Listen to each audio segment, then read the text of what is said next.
Good morning and welcome to another episode of Good Morning Conshy. I am your host, Teresa Brown Paris, and we have a fun-packed show for you here today. So welcome to Good Morning Conshy. First, my guest would be Miss Christy. I'm sorry. My first guest will be Michelle. She's going to help us through our sleep consultation should we need that and let us know more about that. But for right now, we're going to give it back to our quote for today, which is so pressing for this month, which is Domestic Violence Awareness Month. And our quote is, at any given moment, you have the power to say this is not how the story is going to end. And that is by Christine Mason Miller. With that, let's bring on our first guest, Mr. Michelle Nardone Culleton. Michelle is a pediatric sleep consultant, which was founded. She has founded Restful Night's Sleep in 2020, right in the pandemic. Good for her. On a mission to help tired, hopeless, and frustrated parents get their babies and toddlers sleeping through the night. We can so relate towards that, Michelle. Absolutely. Thank you for having me, Teresa. Welcome, Michelle. Welcome to Good Morning Country. Welcome to Country Hacking as a Lafayette Hill resident. Yes. Welcome to the neighborhood. Yes, I love Culleton. I lived there for 3 years before moving a mile away. Okay, great. So tell us who Michelle Nardone Culleton is and what brought you here to sleep as a sleep consultant. Yeah, so on a personal level, I dealt with sleep challenges with my own son when he was born. And, babies waking up and having trouble sleeping is normal. But what wasn't normal was it was starting to affect just my concentration, my mood, other relationships with my family. So, at that point, I just did a lot of research to try to figure out how I could get my son to sleep better. And then after he was sleeping better, I realized a good friend of mine had hired a sleep consultant to help guide her and her family through the process of getting better sleep and sleep training for their child. And I started looking more into this as a career because when my son started sleeping better, I felt a huge transformation, and I thought it would be helpful to bring that gift of sleep to other families struggling. All right. Now, is this a program that is good for adults also who may have sleeping issues? Or you just focus with? So unfortunately, I'm not a sleep consultant that works with adults. There are people that do. And of course, there's medical sleep centers that assess different things for adults. My programs and my training is primarily for children 0 to 8 or 0 to 10. So I work primarily with children's sleep issues. Yeah. Okay. So take us to this. I have a 2-year-old and we're having problems with her sleeping throughout the night. Someone tells me about your services. I call you. You just give us the steps that one take to get your services and be successful at it. Oh, sure. Yeah. So if you're having trouble and you're curious about possible solutions, you can book a call with me. That's free. And I kind of assess what your issues are, kind of capture and talk with you about what your sleep goals would be. Like, what is your dream scenario? What would you love to have happen with sleep in your house? And then ultimately I explain to them what I'm all about, how my methods would be effective solving their problem. And then if they feel comfortable with me and I feel like I can solve their problems, then we would go ahead and book a consultation. Right now, if it's local, I can go into people's homes, but I also do consultations remotely via Google Chat or Zoom or things like that. Then after that, because we know it's not as simple as just a consultation and someone knowing what to do, there's a lot of ins and outs, and a lot of families have more success with support. So after that, I would support the family for 2 to 3 weeks, meaning that I would call them or I would chat with them daily to adjust the plan or to, add new tips or changes or troubleshoot anything to help them, towards the roads for successful sleep. Okay. And the program usually lasts 3 to 4 weeks? What's the duration? Yeah, so it varies. With a younger baby, typically under 18 months, the program would be 2 weeks. For a toddler or younger child, possibly age 4 or 5, it's 3 weeks of support. Okay, great. Mhm. So that said, then you started last year during the pandemic. How was Mhm. that for you at that time when we were all at home? I know. It's a really interesting time to start a business. I think a lot of listeners might relate to sort of the crisis everyone was having in terms of people being at home all together. And if you think about it, maybe the only time someone could work was when their child was asleep, because now there was no safety net, right? Children weren't able to pursue their regular childcare options. So families were essentially desperate in terms of, okay, well, if I can get my child to nap more regularly, I could schedule the meetings I need to schedule. Or if I could be more consistent and rely on a bedtime that I could count on, then I could do possibly some work in the evening. So essentially that's what I did. I started my business during at the time my son was just over a year, and so he was napping. I would do some business things, and I really realized how important that is. So during that time, I think families were more in need of having help because of that. And I think a lot of us can relate to that huge change we were all feeling during that time. So prior to the pandemic, I was looking for something different in my career. And this sort of melded all together because there seemed like a large need, and I enjoy helping people, and obviously went through it myself. So I feel like I can relate to families. Great. Now, do you find in doing your consultation that maybe the diet has anything to do with sleeping? Once Yeah, you think I about do. it. I do. And for younger babies who aren't eating foods yet, sometimes it's the timing of when you do the feeding or the amount with formula or breast milk or that sort of thing. But when older children, I'm working with toddlers who are eating solid foods, and obviously younger children who are eating multiple meals a day, it does affect sleep. So typically, we focus on the diet throughout the day, but there are certain things that you would try to want to avoid before bedtime. For example, high sugars, lots of food dyes, lots of sweets and treats and caffeine or sodas or things like that are really not helpful to get the body to start to wind down to prepare for sleep. So, we look at those specific things as well. Okay, great. And what about interaction with other children, maybe to part of the sleep program? Children out of the household. How would that help? In, Yeah, so the plans are still really successful with other children. Sometimes initially there's minor adjustments to make. For example, an older sibling might move rooms or sleep in a different area so they're not disturbed by the process. But you can do it with siblings who share a room. Mhm. You can do it with siblings living in the household. So all those things can be achieved. Okay, great. Do you work in group sessions? So I don't. The only thing I do necessarily in groups is, for example, I think earlier this year I did a webinar which brought some moms together, and we did an informational session. So that's more what it would be. Unfortunately, because the plans are individualized, the specific consultations and methods are for one child only. But from an education standpoint, I do webinars. How was that first webinar? Do you plan to have more? Oh yeah, it was great. I focused on younger children. I think it was ages, 6 months to 18 months. And Mm, I'm planning to do a toddler one sometime either the end of this year or the beginning of next year. okay. Tackling toddler sleep is what's to come.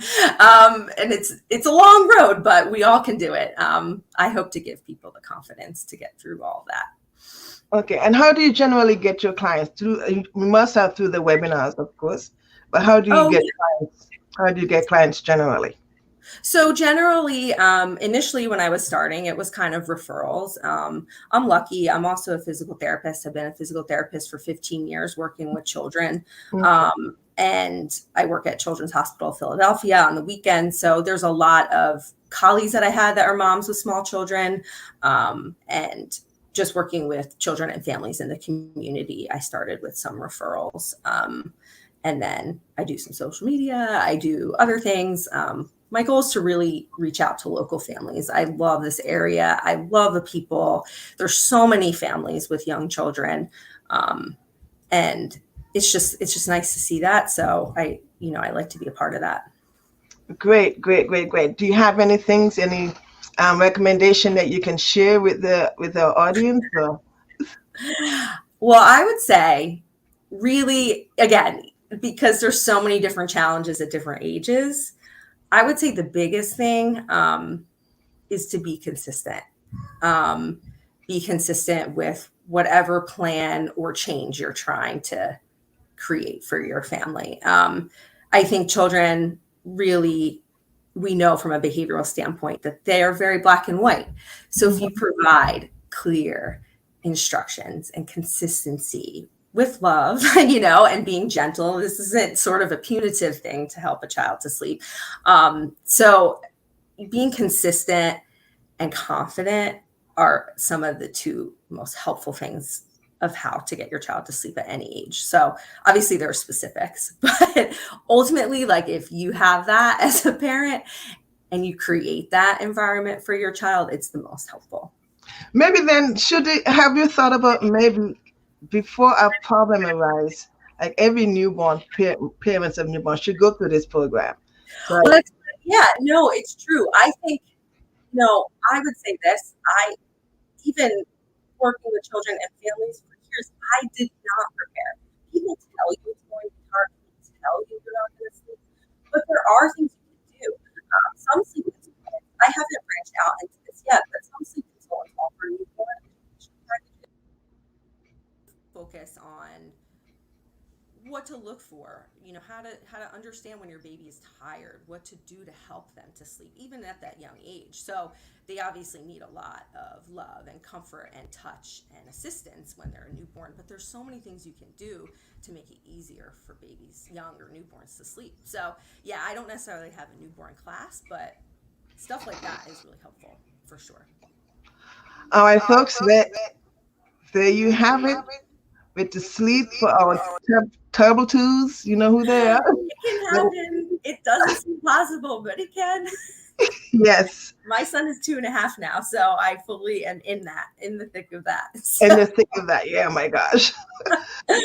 Thank you so much for being with us, Michelle. Let us know of any future webinars you have coming up. Oh, okay, I will. To help you get it out there. Oh, that's great. Thanks, Teresa. That's so nice. Yes. Thank you for being with us. Folks, if you think you might need some assistance with your toddlers, getting them to sleep throughout the night, please reach out to Michelle. Michelle, thanks for joining us here. Good morning, Conshy. You're welcome. Thanks again. You're welcome. Folks, coming up, we'll be talking to the Mr. Katie from Laurel House. But before we do that, let's break for a brief message from one of our sponsors. We'll be right back. Are you dealing with estate or loan documents? Or perhaps an international business? Welcome to Paris Mobile Notary, your solution for notary services 24/7, 365. At PMN, we put customer service first, coming to you for all your notary needs, including apostille and authentication, document delivery, I-9 verifications, estate documents, prenup and postnup agreements, affidavit, mortgage documents, identity verifications, and so much more. We proudly serve Montgomery, Bucks, Delaware, Chester, and Philadelphia counties, and can't wait to work with you. So contact us today for your next signing at parismobilenotary.com or call us at 610-825-3300. Paris Mobile Notary, at your service, anytime, anywhere. Welcome back. Thank you for staying with us.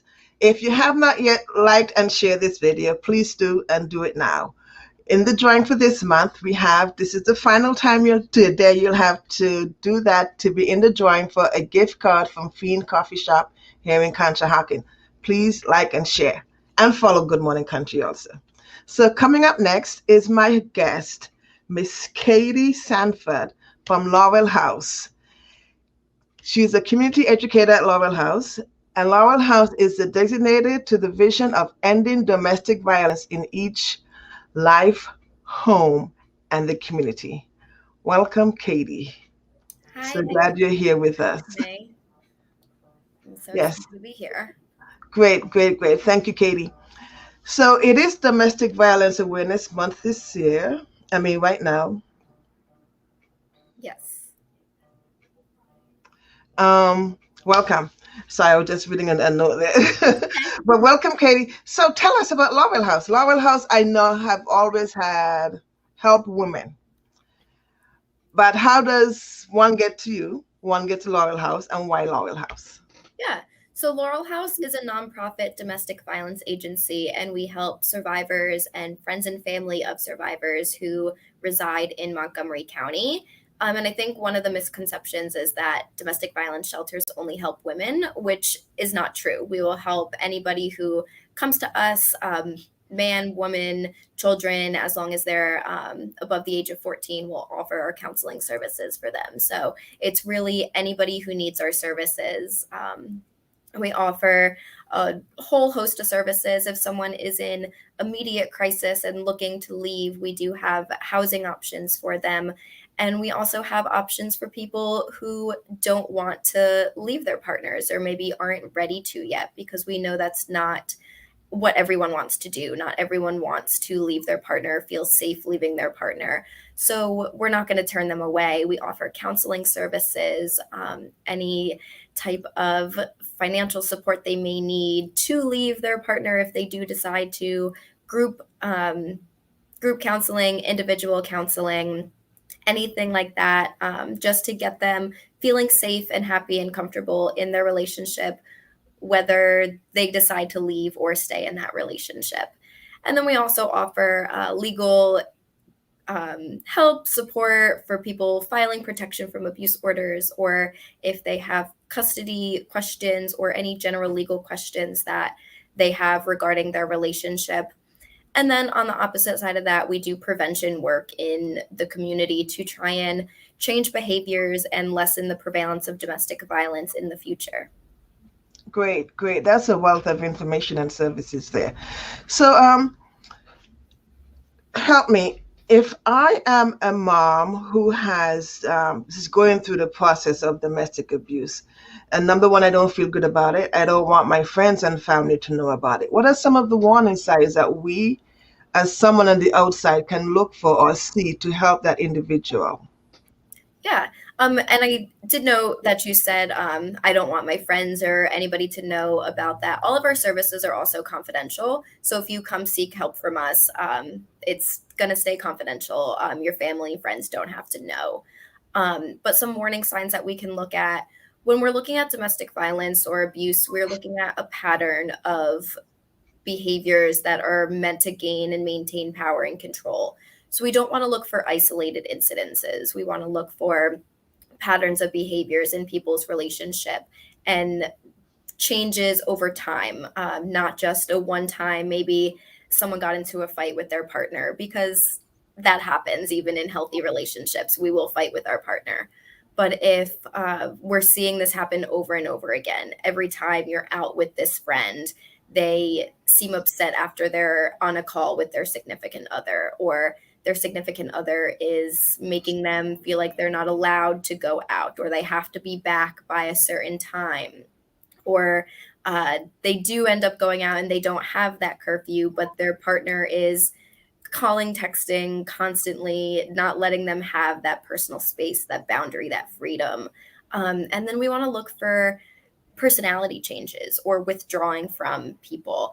An abuser wants to take away that support system. So if they aren't seeing us as often, maybe they are acting different than they normally do. Maybe they're usually very bubbly and outgoing and they have a great personality. And you notice that they're starting to change. They seem a little bit more withdrawn. We can look at changes in attire. If it's the summertime and now they're covering up all the time, when they used to walk around in shorts and a t-shirt, and now they're wearing maybe other long sleeve shirts, things like that, or just having really bad excuses for being hurt or anything like that. So what we really want to do is look for multiple instances and patterns that we see, and just taking note and making sure we ask our friends what's going on, let them know that we're here to talk if they need that. Awesome, awesome. Do you get referrals from, like, say, the schools? Maybe a child may have gone to school and said something to a teacher. Does a teacher call you, or do they call protective services in a case like that? If it's the child being abused, usually they do go through like Childline. They have to call and report that as child abuse. So we don't normally see those cases. It's more we see more of relationship abuse and things like that, especially with younger kids under the age of 18. Mhm. If it's with a parent, if it's with a relationship partner, we can still work with them. The schools don't necessarily refer them to us Oh, directly, but they can give the information. We work really hard to make sure every school district knows that we're out there and we have this support. So the student can come to us if they want to. But it's not really a teacher or a guidance counselor reaching out to us on behalf of them. It's them giving the student our information and saying they're here for you if you need the support, and this is what they offer. And then if we're in that school and someone does disclose to myself or one of our other educators, we will sit and take that time to talk with them and do whatever really they need to do. If they want to just kind of talk things out, if they want us to sit with them while they call the hotline, if they just want the resources to call on their own time. All of the work that we do is kind of about giving survivors their options and letting them choose what they would like to do with that information. We're not going to tell them what to do, but we're going to give them their options and walk with them as they make their decisions. okay, great. Now, a question that I have is, so how do we break the stigma then of domestic violence have, especially for women? Yeah. So negative. Yeah, so we want to talk about it. The more we keep these issues silent and private, the more they're going to thrive. I believe it was the National Domestic Violence Agency. They just posted something the other day saying that, domestic violence thrives in silence. It doesn't want people talking about it. So if we aren't afraid to have these conversations and call out the bad behaviors that our friends are doing in these relationships, we might know our friend as a victim, but we know their spouse as that abuser. So we want to look at our friendships and say, hey, I saw what you're doing to your partner. That wasn't cool. Why do you think that's okay? And just having those conversations and really making people aware that this isn't okay. This is not acceptable behavior. Right. And the more we talk about it, the less stigmatized it's going to be, the easier it is for people to reach out for help to either an agency or a friend who can point them in the direction for an agency.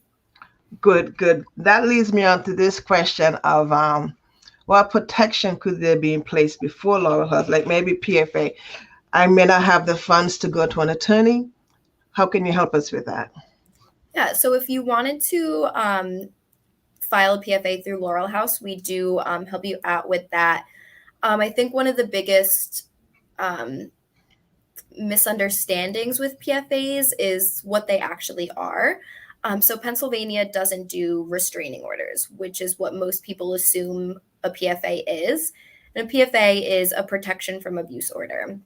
So it does not say your partner or whoever romantic relationship that you are in, they can't be within a certain number of feet from you.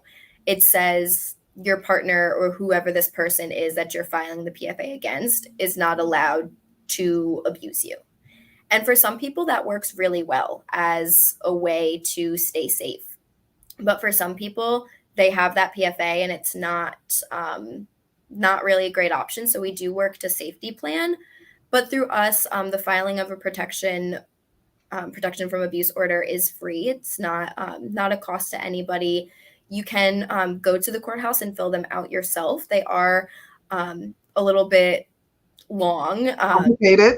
Yeah, a little bit complicated, a little bit long to do for yourself. So we do have that availability to help with filing them.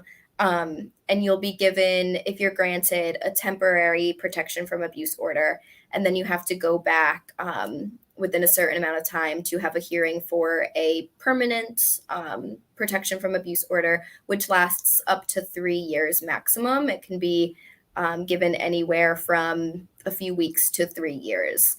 But it depends on who you see and things like that. Unfortunately, sometimes PFAs are not really an option or not as helpful as we would like them to seem. So we do work to safety plan and say, okay, you have this PFA. What else can we do to keep you safe? If your abuser chooses to not listen to the fact that they have a PFA and they choose to violate it, how can we keep you safe? And we'll really work with them to make sure that even if they have this PFA, if they don't have the PFA, they feel safe and they have places they can go to, people they can call if they don't feel safe. Okay. And then this is when they can actually come and take up residence? Yeah. So if they're looking for residence, it is for people who are in immediate crisis and needing to or wanting to flee from their household where they're at because of abuse. They can call our hotline, which I do have that graphic with our hotline. It's 24/7, 365. Or if someone is not in Montgomery County, there's also the national hotline, which is 1-800-799-SAFE, which is 7233. And they can help point you in the direction of their local domestic violence agency. So that hotline is really the portal to accessing our shelter stays and anything like that. Great. And as you said earlier, it's not just for women and children. You also provide service for men. Also. Yeah, we do provide services for men. Our shelters, we do usually keep them as female identifying only because of the statistics. Currently, we know that there is more need for women. And most of the time in that situation, the abuser is male identifying. So we do try and make it trauma-informed, a safe place for them to stay. But we will help male victims find either housing in a hotel or transportation to a safe friend or family members. We're not going to kick them to the curb because they identify as male. We're going to work with them to figure out where we can put you that is safe and where you would feel comfortable in what you want to do. Okay, great.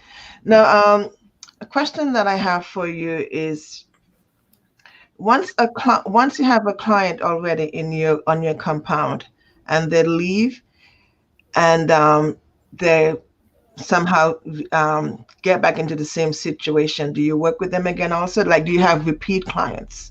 Yeah. So one thing that we see in these relationships, we call it the cycle of abuse. Mm-hmm. And that's just how abuse happens. We are in this relationship and it's happy for a little while, and then the tension builds and an abusive incident happens. And after that abusive incident, sometimes people do leave and they come seek services from us. They might come and seek shelter. But what we see after that abusive incident is always an apology or the abusive partner saying they're going to change and it's never going to happen again, and trying to get the victim back. And a lot of times they do go back because, they love them. They might have children. They might not want to stay in a shelter. They might feel that pressure to stay with their partner. And so on average, it takes about 7 times for people to leave an abusive relationship and stay out of that relationship.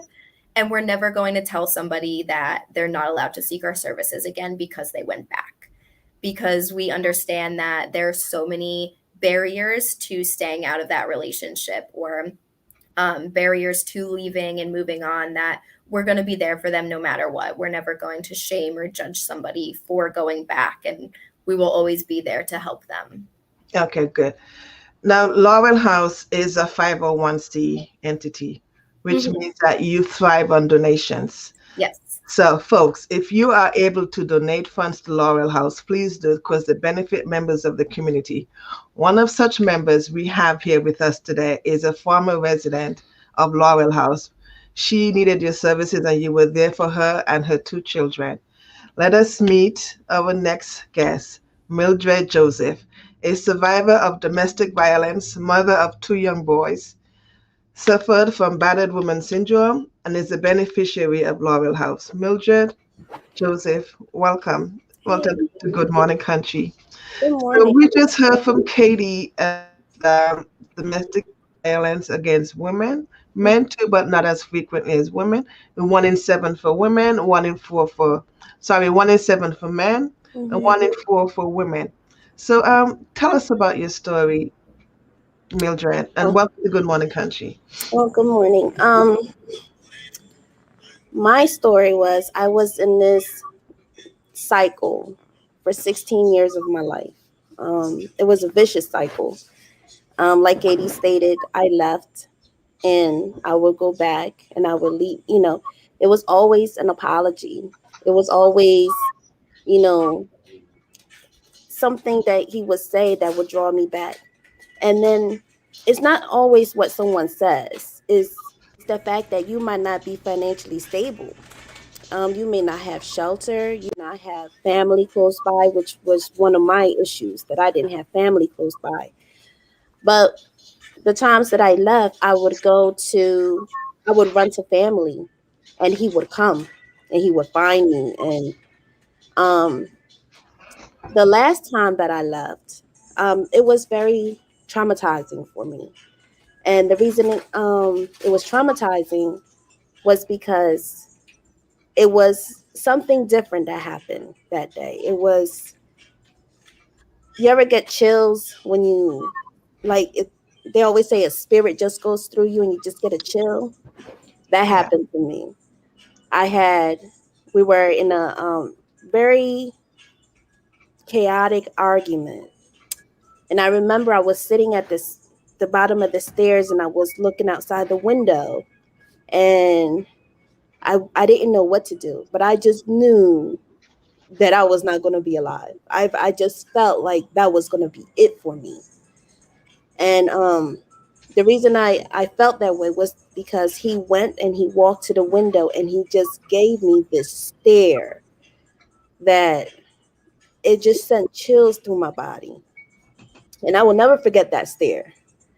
When I think about him, and in the past after I had left, when I would think about him and I would think about going back, I would remember that feeling, that stare that he gave me, the chills that I felt, the realization that God speaks to you. He lets you know, this is it.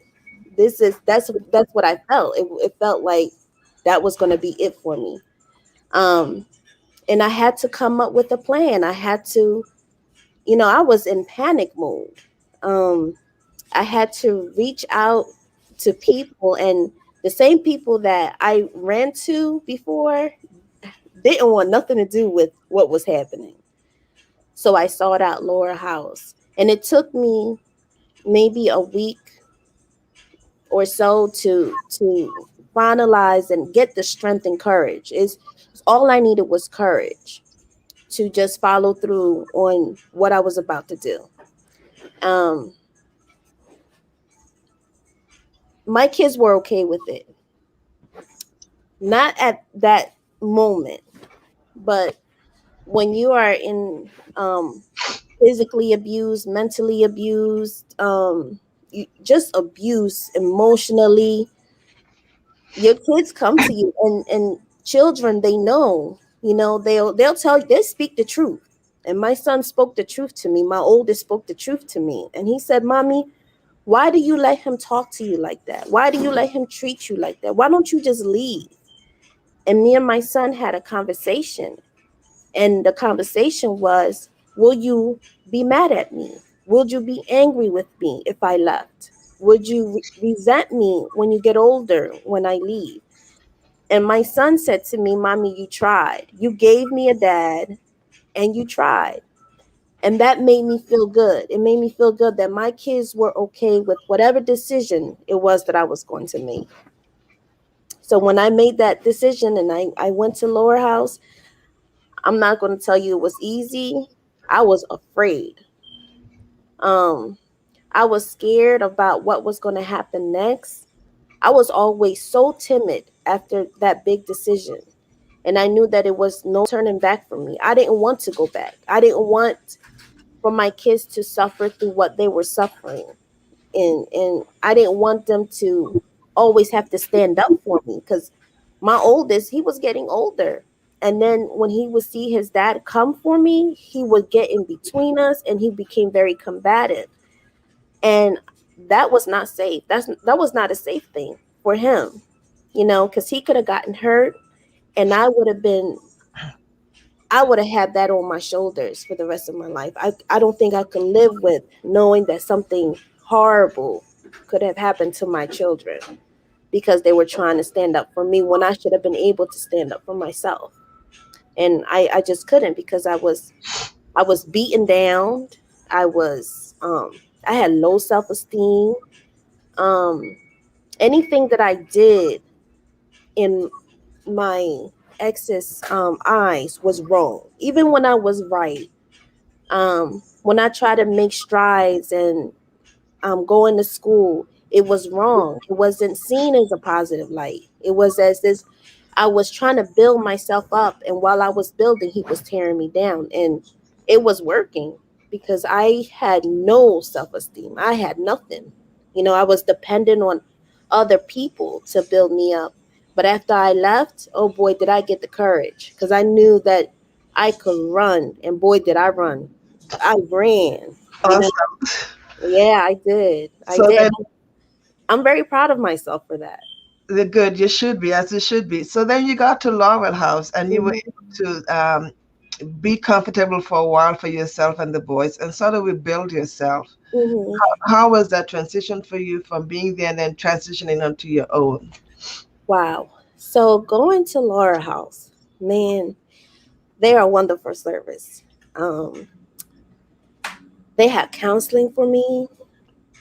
I mean, I was doing things that I didn't do on the regular. Um, I was able to be me, myself. And I remember saying to one of the counselors that how much I missed myself. I miss me, the person before the violence, the person before was brought down and tore down. That's the person that I missed. And they helped me get back to it. Get back to myself. And when you're going through domestic violence and after you've achieved and progressed and prospered and become victorious, you're not the same person that you were before. You'll never be. You're a whole new person. You are transformed. You're going through a transformation. Um, and it takes a village. It takes people that you encounter in your life that help you go through that. They help you become stronger. They help you get that esteem that you need. They help you be able to straighten your crown because I didn't have a crown. Your I, imaginary crowd. yes, they help you stand tall and help you to speak up for yourself because there are times when I would not speak up for myself. It was like I was battered. I didn't have a voice. I didn't. And Lower House helped me get to a point where I had a voice. I could speak up for myself. I could stand up for myself. I remember when I had to go to court, I was afraid. I was afraid when I had to go and file for my PFAs. I was afraid when I had to go and file for child support. I was afraid whenever I had to encounter my ex. I was afraid. But Lower House was always there. I never went to court alone. They were always there. Whatever paperwork I needed, there was somebody there. If I needed advising from a lawyer, somebody was there. You know, they will call you up and um, wanted to know if you were okay that day, if you're able to go on, and they let you be in your feelings. So if you were feeling like crap that day, it was okay. You were okay to feel like crap. If you were sad, it was okay. If you felt like you were angry, it was okay, because those are feelings, those are natural feelings that you should be able to go through.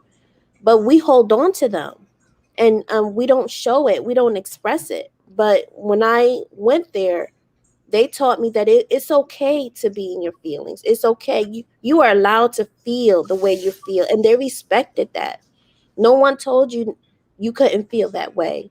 No one told you you couldn't cry, because there were times when um the counselors they would come and I would just break down, and they would rub my back and they would say, "It's okay. You need this. You need to let it out." You know, so there's a lot of support in Lower House, and I am so ever grateful for them, because I would not be here without them. Thank you for sharing your story. Hopefully, you sharing your story with us today, Yes. we'll be able to reach out one person who needs to make that decision for Yes. herself and for her family, if she has children, for the children also. And the Yes. children went to school while you guys resided there.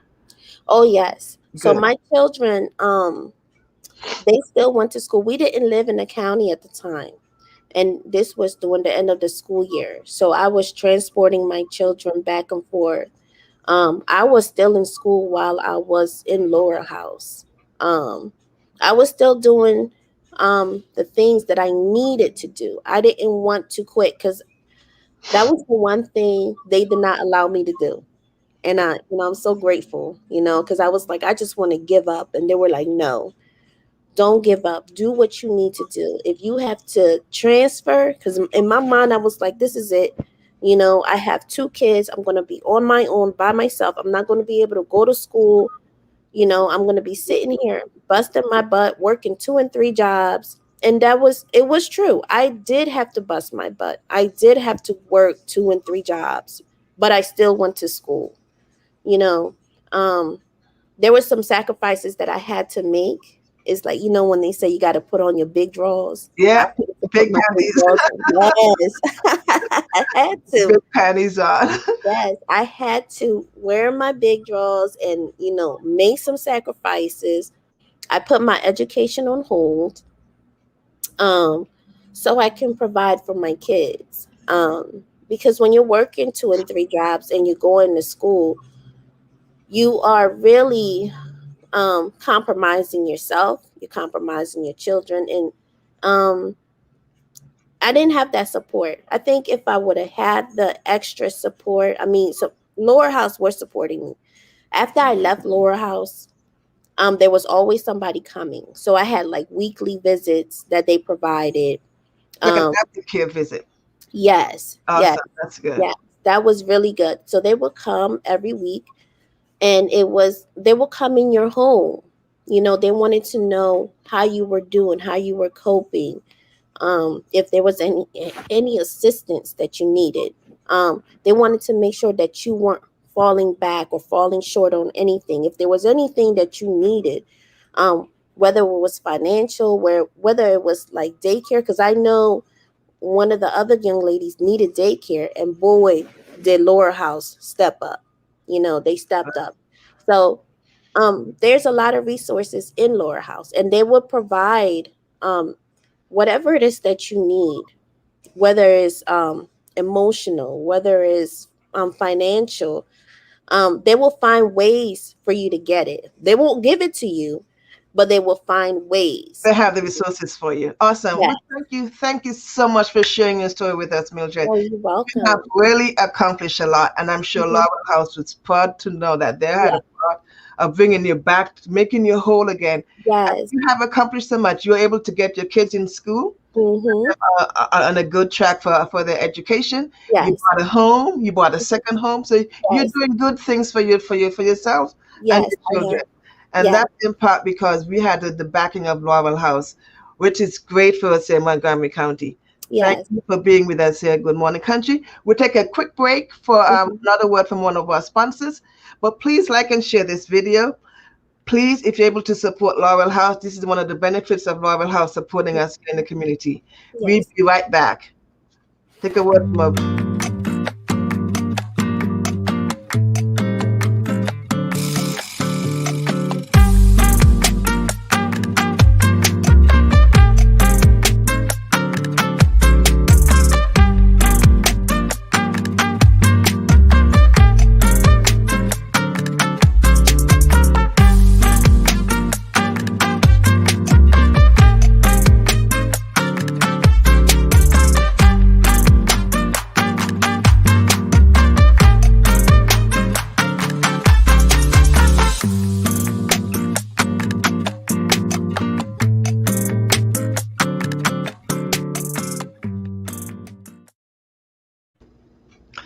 Thank you for coming back with us here. Good morning, country. Mhm. Thank you, Mildred, again. And here we have some upcoming events for the rest of October. But on the 30th, we have I Love, Love, Love Frederick Douglass.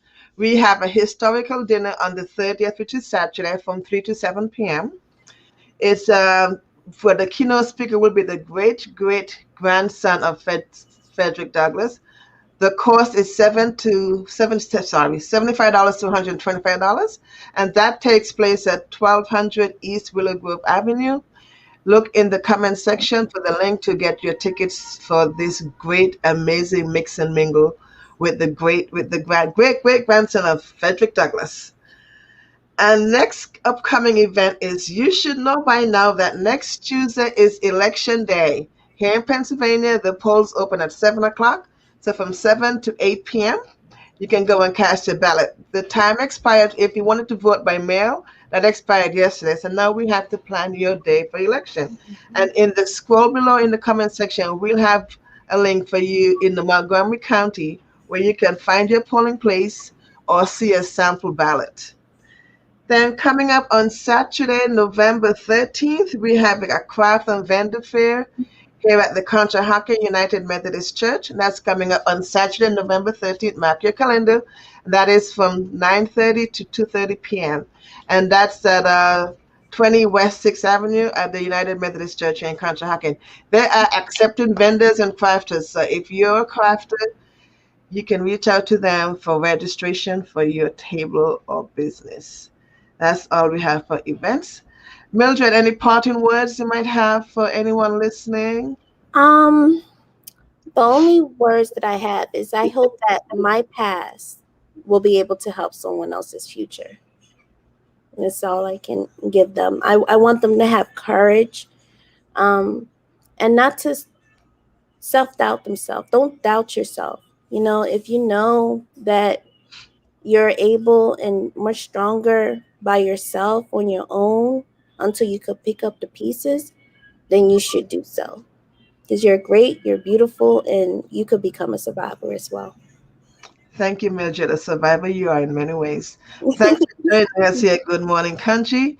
And to Laurel House, we always need your support. The link's in the comment section where you can reach out to support Laurel House. Thank you, Mildred, for being with us. And thank you to our listening audience. Please do join us again on the 10th of November when we'll have our guests and we'll be featuring about the veterans here in town, Montgomery County.